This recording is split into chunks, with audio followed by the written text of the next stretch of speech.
welcome. Thank you for joining me at What Else? Maria loves to talk. And what am I talking about, you guys? Yes, continuation. Crime. But no, it's not crime on a dime. Crime involving pedophile pastors. That's right, you guys. And I know it's really difficult to believe or to talk about or to think because we trust our pastors, our priests. So hey, if this is something you're interested in, or if you're not, there's a billion videos out there on YouTube. Go get them. But hey, if there's something you want to know more about or what I have to say, you know the drill. Go get you some snacks. Come on back, and do not forget to click like and subscribe, and let's get into these pastors, these little bad pastors cutting up. Okay, starting with my first one. This guy, again, like I said with some of the other videos I have been doing, the dating app horrors, whatnot, some of these people are nice looking. You can't let that fool you because, oh, he's cute or she's pretty. So this one here, visiting associate pastor at DeForest and Bristol parishes arrested on suspicion of sexual misconduct. This is really recent. This is from December 7 or 2nd of 2022. This dude here, pastor associate at St. Olaf Parish in DeForest, St. Joseph. Okay, so according to Dane County Sheriff's Office documents, Rajnal Rehmat was taken into custody Thursday, December the 1st, to be charged with felony charges of child enticement and assault of a child by a person who works or volunteers with children. Rehmat, I don't know if I'm saying his name right, Rehmat, who is originally from Pakistan, was working at the parishes in the Diocese of Madison as part of the International Religious Community, Canons Regular of the Jesus of the Lord, CJD. It sounds like the Catholic Church. Responding to questions about the incident, Diocese of Madison Director Brent King released a statement giving a rough account of the events on Thursday. And I know it's got to be embarrassing for them. I mean, really. On Sunday evening, the diocese about an allegation against Brother Rajnal Rehmat, who had arrived this year. He just got here, so we can imagine what he was doing back home in Pakistan. Arrived this year in June to work in the Diocese of Madison as a religious brother. The statement read, the diocese immediately notified law enforcement, placed Brother Rehmat on administrative leave, and informed Brother of religious superiors. The diocese cooperated with the law enforcement arrest involving the SN misconduct with a minor. Rehmat had an initial appearance in Dane County Circuit on Monday afternoon, where he was ordered to be held on a $5,000 cash bond, scheduled to next appear December the 13th. So that's what, next week? Why did he have a $5,000? Remember the other ones I read to you? 350,000, 1 million, 10 million. He gets a 5,000 bond. The only thing they're gonna do with him, I can already predict what's gonna happen. He's gonna go back home to Pakistan, where he's gonna get away with it and do it to more people, more kids, if he haven't already. Local youth pastor charged with statutory RAP. This is from June of 2022. Nice looking guy. He looks nice looking to me. A prominent community volunteer who has served as a youth pastor in Gallatin and Hendersonville has been charged with having sex with a minor and exchanging nude photos with a 17-year-old male. Okay. Trenton Rogan, 30, is charged with 5 counts of statutory RAP and a Class B felony and 2 counts of exploitation of a minor by electronic means. I don't know what that is. I guess that's using a cell phone or something. The Gallatin Police Department and the Department of Children's Services began investigation on or about April the 26th after receiving a report that the 30-year-old youth pastor began an S relationship with a 17-year-old victim in November of 2021. So this happened since November, okay, December, January, February, March, April. So it took, what, 5-6 months later for the young man or the child to come forward? Okay, the two had blank at Rogan's home and at another home in Gallatin and at an abandoned home in Castilian Springs, and on 2 other occasions, the victim told police. The victim also told police that the two exchanged nude photos and video of blank acts. The victim met Rogan while participating in the summer youth program. I don't know who wrote this. They don't even know how to spell. They didn't proofread. Not that my grammar is all that, you guys, but you know, I do type about 100 words a minute and I do proofread. It was a chaperone and self-described co-director, which placed him in a position of authority over the youths that were chosen for the program. Golly, it's horrible. It also states that Rogan was interviewed regarding the relationship with the juvenile victim and made admissions during the interview. So he admitted. Rogan was arrested on June the 6th and bond was set at $75,000. His bond was reduced to $10,000 at a bond hearing on June the 10th, and he was released the same day. As part of his bond conditions, he is to have no contact with the victim or any child under the age of 18. A native of Gallatin, Rogan has been serving as the kids pastor at Community Church since March of 2020, according to his LinkedIn page. Before that, he served as the Next Gen, not Gen like G-I-N, G-E-N, okay, Next Gen Ministry Children's Director at First United Methodist Church, December 2017 until February 2020. I doubt if he just started doing this. I really feel he's been doing this for a long time. And what I'm not understanding, as I stated before, why are these people giving a little slap on the hand, the wrist? What's up with these low bonds? They'll give, and I'm not taking up for thieves, but they'll give someone stealing a Cadillac converter, a car, wrote a hot check, stole a credit card, stole something at Walmart. They'll throw the book at them. But these predators, they're just out in the open and giving these low bonds and let out to do it over and over again, basically. That's why you got to train your child, let them know, warn them of these wolves in sheep clothing. Traverse City pastor charged with assault and drug crimes. This is a while back. This is from April 2019. City pastor has been charged for drug and sexual assault resulting in Michigan State Police. Christopher Cox, 41, is charged with 2 counts of criminal sexual conduct in the first degree. He was arraigned on the 86th District Court where a $100,000 bond was assessed. So they gave him a pretty high bond.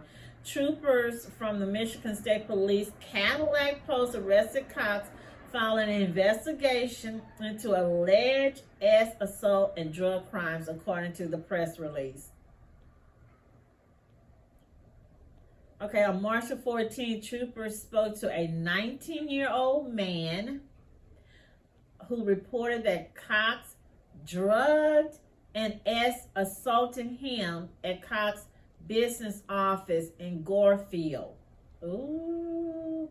The victim told police that Cox contacted him on Facebook and lured him to his office with the promise of crystal meth.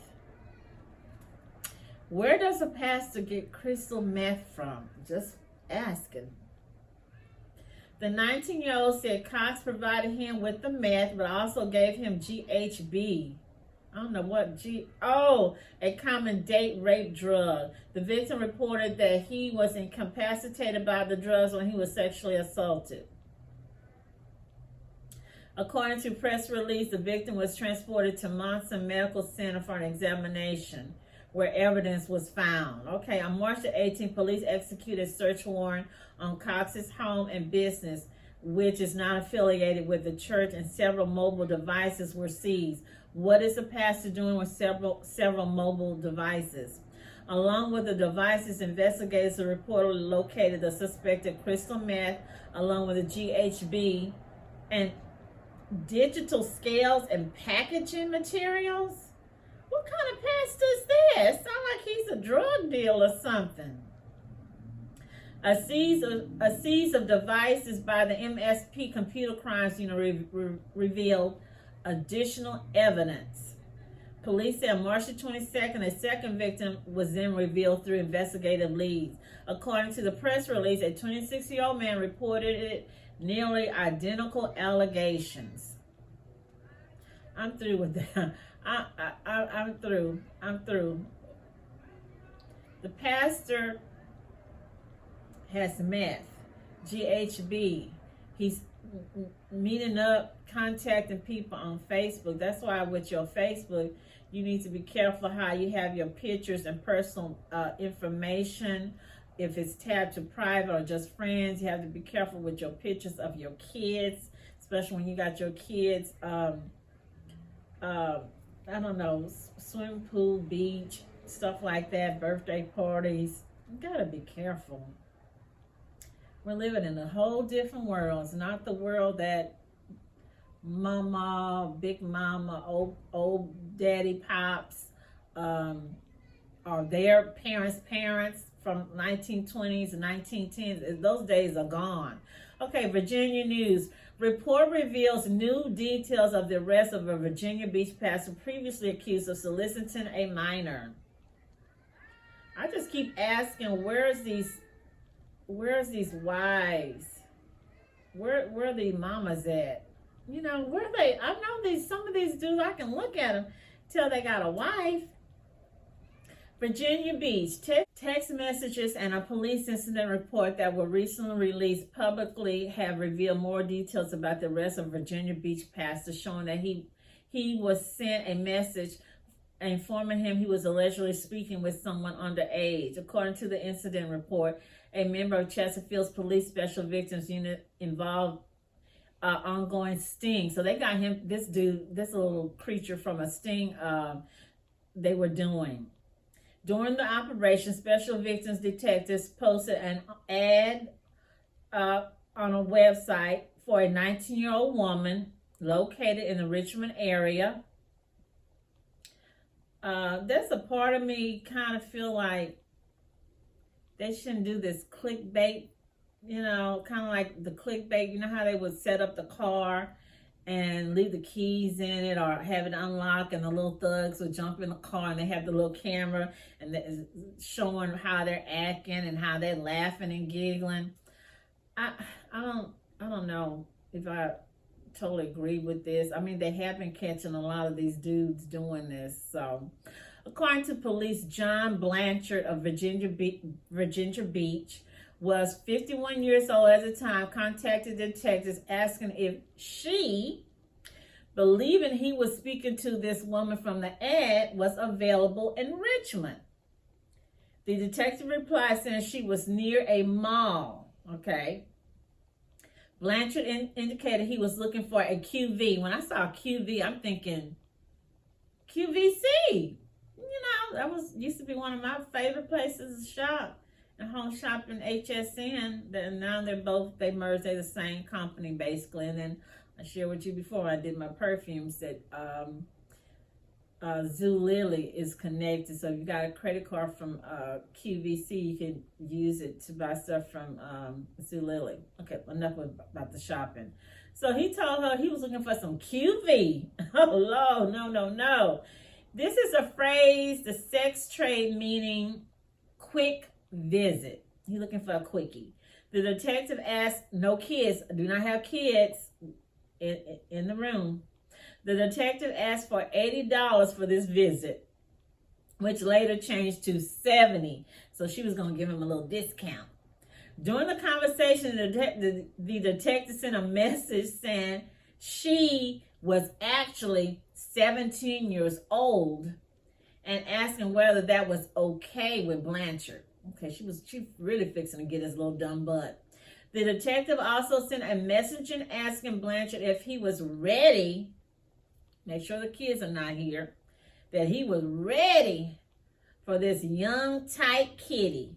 He responded asking for her location. So he, instead of saying, oh, no, I'm a man of a certain age, I don't mess with underage girls. That could be my daughter, that could be my grandchild. He ready. Give me the location. The detectives gave Blanchard the location of the hotel room and the number. Okay, so when Blanchard arrived to the indicated location, units on the scene arrested him. Blanchard was charged with soliciting of prostitution of a minor and use of vehicle to promote prostitution. Both were felony charges.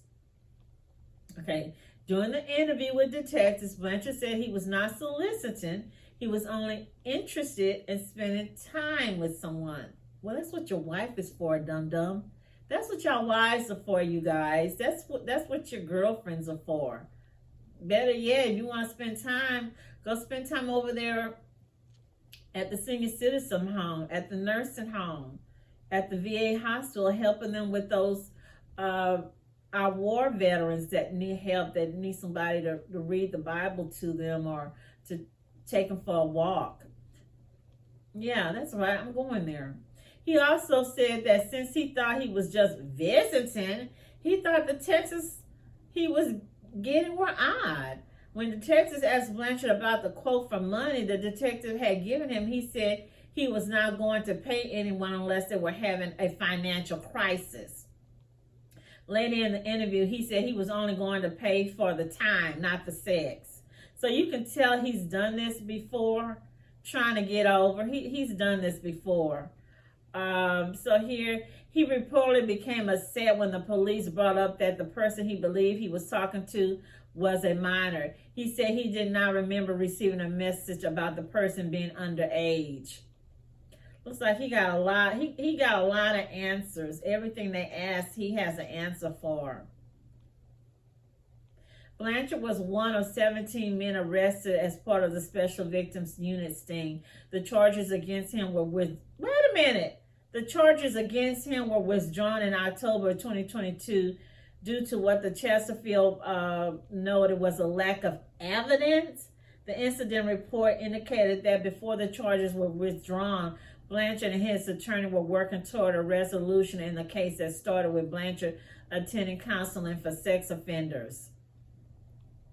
Blanchard had stepped down as a senior pastor at the Rock Church in Virginia Beach after news broke of his arrest in October 2021. Oh, Lordy. As of November 2022, he is also still listed publicly on the church's website as a senior pastor. What kind of mess is that? I wouldn't be at that church. I would not be at that church. And you're not getting no tithes and offering from me. No, dude. No.